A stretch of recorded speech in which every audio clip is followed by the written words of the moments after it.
তুমি কি কখনো ভেবেছ মানুষের এই পৃথিবীতে আসার গল্পটা কোথা থেকে শুরু হয়েছিল? কেন আল্লাহ মানুষকে সৃষ্টি করলেন আর কেনই বা এই পৃথিবীতে পাঠালেন? সৃষ্টির শুরুতে ছিল শুধু আল্লাহর অসীম কুদরত। ফেরেশতারা তার ইবাদতে মগ্ন, চারদিকে শান্তি আর আনুগত্য। ঠিক তখনই আল্লাহ ঘোষণা দিলেন এক মহান সিদ্ধান্তের। আমি পৃথিবীতে একজন খলিফা সৃষ্টি করতে যাচ্ছি। এই কথা শুনে ফেরেশতারা বিস্মিত হয়ে বললেন, হে আমাদের রব, আপনি কি এমন কাউকে সৃষ্টি করবেন যারা পৃথিবীতে অশান্তি করবে, রক্তপাত ঘটাবে? অথচ আমরা তো সব সময় আপনার প্রশংসা আর পবিত্রতা বর্ণনা করি। তখন আল্লাহ বললেন, আমি যা জানি তোমরা তা জানো না। এরপর শুরু হলো মানুষের সৃষ্টির ইতিহাস। আল্লাহ মাটি থেকে সৃষ্টি করলেন হযরত আদম আলাইহিস সালামকে। তারপর আল্লাহ তাকে এমন জ্ঞান দিলেন যা ফেরেশতাদেরও ছিল না।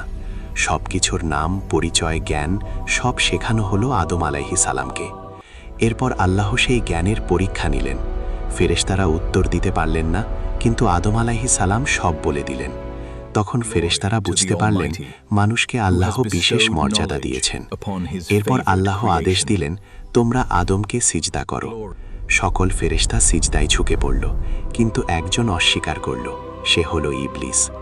অহংকারে ভরে গিয়ে সে বলল, আমি আগুনের তৈরি আর আদম মাটির, তাই আমি তাকে সিজদা করব না। এই অহংকারের কারণেই ইবলিস আল্লাহর রহমত থেকে বিতাড়িত হলো, আর সেদিন থেকেই শুরু হলো মানুষ আর শয়তানের চিরন্তন শত্রুতা। এরপর আল্লাহ আদম আলাইহিস সালাম ও হাওয়া আলাইহা সালামকে জান্নাতে থাকতে দিলেন। সেখানে ছিল শান্তি, ছিল অফুরন্ত নেয়ামত। কিন্তু শয়তান থেমে থাকেনি। সে ধোঁকা দিল, কুমন্ত্রণা দিল, আর একসময় তারা নিষিদ্ধ গাছের কাছে চলে গেলেন। তখন আল্লাহ তাদের পৃথিবীতে পাঠালেন, শাস্তি হিসেবে নয়, বরং একটি মহান দায়িত্ব দিয়ে। কারণ এই পৃথিবীতেই মানুষ হবে আল্লাহর খলিফা, অর্থাৎ আল্লাহর বিধান মেনে চলবে, ন্যায় প্রতিষ্ঠা করবে, ভালো আর মন্দের মাঝে পার্থক্য করবে। মানুষকে দেওয়া হলো জ্ঞান, বিবেক, স্বাধীন ইচ্ছা আর সত্যকে বেছে নেওয়ার ক্ষমতা। এখন সিদ্ধান্ত মানুষের। সে কি আল্লাহর পথে চলবে নাকি শয়তানের ধোঁকায় হারিয়ে যাবে?